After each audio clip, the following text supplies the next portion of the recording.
can never use me, Kenneth Okonkwo, to lie against P2B, no matter the situation.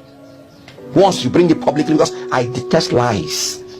If it is not true, I will come out publicly to debunk it. So why has P2B not debunked such useless lie that somebody is lying with his name? It shows a leader that cannot even defend the truth or defend people who have even worked for him. These are the kind of problems that P2B has, attracting even street urchins, classless street urchins. So we buy you there. I saw another classless street urchin of the cooking. So cookie level, cooking. All those rabies infested, dogs that anything you do, because they are ill-bred, they are very ill-mannered, ill-tempered street urchins. These are the kind of followers that he's attracting now. Kenneth Okonkwo always playing to the gallery. Was it really necessary to throw a jab at P2B? Anyway, P2B has reprimanded him. In a post on his verified X handle, he said, "Humanity is paramount in my politics, no street urchins." Lately, I have heard a few people say that those who follow P2B are low-class Nigerians, and some have even gone as far as calling them street urchins and people of no value. It is deeply unfortunate that in today's Nigeria, citizens now look down on fellow citizens in such a degrading manner. I have never and will never look down on anyone except to lift them up. After all, we only rise by lifting others. My involvement in politics has never been about associating with the so-called high and mighty, but about standing with the ordinary Nigerians whose voices have been silenced and whose resources have been stolen by the same big names, who now parade themselves with all sorts of titles and names. No Nigerian is of no value. No Nigerian is a street urchin. It speaks volumes about the state of our nation that everyday Nigerians are now battered by poverty and hardship, to the point their leaders refer to them as of no value and urchins. Every Nigerian deserves dignity, opportunity and care. That is why I will continue to do my part to ensure that the ordinary Nigerians enjoy a better life, one built on access to education, quality healthcare, and genuine efforts to lift them out of poverty. True leadership is not about mocking the weak, it is about lifting them up. What Kenneth Okonkwo is doing is like what those who said they won't vote P2B because his supporters insulted them. They hold a different standard to P2B compared to others. They seem to turn a blind eye when others, supporters of APC, Tinubu and other politicians, insult people, or when folks that support them threaten others not to come out to vote. They seem to turn a blind eye. They don't hold these people to the same standard. They never shout that they will never vote APC or Tinubu when their folks maim, harass, intimidate and assault others. So it doesn't make any sense that you are throwing a jab at a man who didn't say anything to you. Even if Obedience and P2B supporters did something to you, you are not supposed to throw a jab at P2B in an interview. It's very immature. P2B is not your rival. Is Kenneth Okonkwo contesting the presidential election? No, he can support Atiku Abubakar without throwing jabs at others. This is how you know a mature politician. Just like what Chukwuma Soludo does every day, the governor of Anambra State will throw a jab at P2B at every opportunity.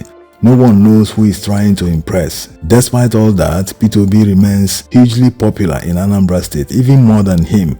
It's not clear why he sees P2B as a rival. That's why, whether you like Hope Uzodinma or not, the governor of Imo State, he's always played mature politics. He might rig elections for Tinubu and his party, but he has conducted himself so far as a mature politician. Even during the 2023 presidential election, he accorded P2B whatever he wanted in Imo State. He never played dirty politics. He has never mentioned him by name all along. He respects himself. Is it really necessary throwing jabs at others when you're supposed to focus on issues? Especially when you are not a political rival to the person? Yes, P2B is not contesting for any position in Imo State. Hope Uzodinma is not contesting for president, so they are not rivals. His allies in APC might want him to do that, but because he respects himself, he's mature enough, he has never done it. That is how politics is supposed to be played. It has never been a requirement to insult political opponents. Those who do that are just sycophants who are in a hurry. They are so zealous to the extent that they want to prove that they are worthy for appointments, for anything. That's why they go out to insult others instead of focusing on issues. Even if your political opponent raises an issue, he criticizes the government you support, if you deem it fit to respond to that opponent, you have to focus on issues, not throwing personal insults. Just like what many states are doing, many state governors are attacking P2B, they are attacking his personality, when he has never said anything against these people. They do this to divert attention from their failures so that people wouldn't focus on their failures. Just like the recent event in Kwara State, where it was reported in many newspapers that terrorists sacked many local government areas. And when P2B highlighted this in his post on his verified X handle, the Kwara State government came backing back at him that he is peddling lies.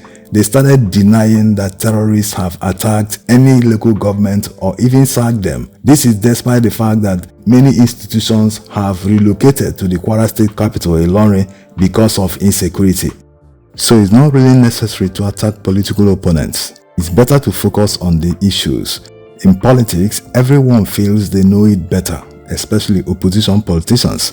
They see what people in power are doing, so they make researches to find out better ways of doing this. So you can call all political gladiators patriots. They all have ideas, they just feel theirs are better than the ideas of people in power. So there's no need insulting them when they criticize, especially when you're a fellow opposition member. What do you gain by insulting a fellow opposition member? That energy could have been used in holding the people in power to account. It's only in Nigeria that you see opposition members attacking each other instead of spending that time to hold the people in power to account. Yes, they are political rivals, but we are not yet in campaign season. If we are in campaign, then they can attack anyone because they are aiming for the same seat. They are aiming to get to power. But now that we are not in campaign season, they should all team up to hold the people in power to account. If they don't do this, that means they don't even want to do anything differently when they get that power, when Nigerians vote them to power. Yes. All that is going on in Nigeria right now, there is massive suffering in the land. They can't be lacking in materials to use to hold the people in power to account. And if they are not doing all this, then maybe some Nigerians that see them as working for APC underground may probably be right. Yes, it does not make any sense to continue to hound a fellow opposition member. It's obvious that Ken Okonkwo is working for Atiku Abubakar. He has said it many times that only a northerner can defeat Tinubu in 2027. So why not focus on marketing Atiku Abubakar to Nigerians instead of attacking his perceived political opponents? If you feel that Atiku Abubakar is the only person that can lead Nigeria to El Dorado and defeat Tinubu in 2027, focus your efforts 100% on marketing him to Nigerians, instead of attacking people you feel that can dislodge him. This was exactly what happened before 2023. Nigerians begged PDP at the time at their headquarters to zone the ticket to the south, and in zoning it to the south, that they should give that ticket to P2B. PDP failed to listen, and eventually they sold the ticket to the highest bidder. The rest is history, like they say. Now it seems that ADC wants to make the same mistake that PDP made in 2022. This is despite the fact that the interim chairman of ADC, that's David Mark, was in PDP when that mistake was made. So where's the lesson they learned in 2022? But Nigerians are not even bothered about what they are doing. Whether they give that ticket to Atiku Abubakar, to anyone, many Nigerians don't really care. It will be on them if they fail to win the presidential election like Atiku Abubakar failed to win in 2023.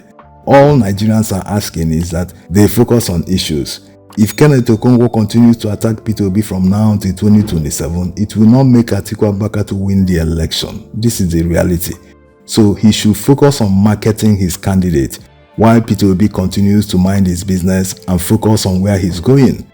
Like already said, insulting your political opponent is not a requirement that proves your loyalty to the politician you're working for. No, you can still do the job without insulting anyone. Also remember that people that worked with Atiku Abubakar in 2023 are now working for Tinubu. So what it means is that whether you insult P2B from now till 2027, it will not change the political reality for Atiku Abubakar. Thanks for watching.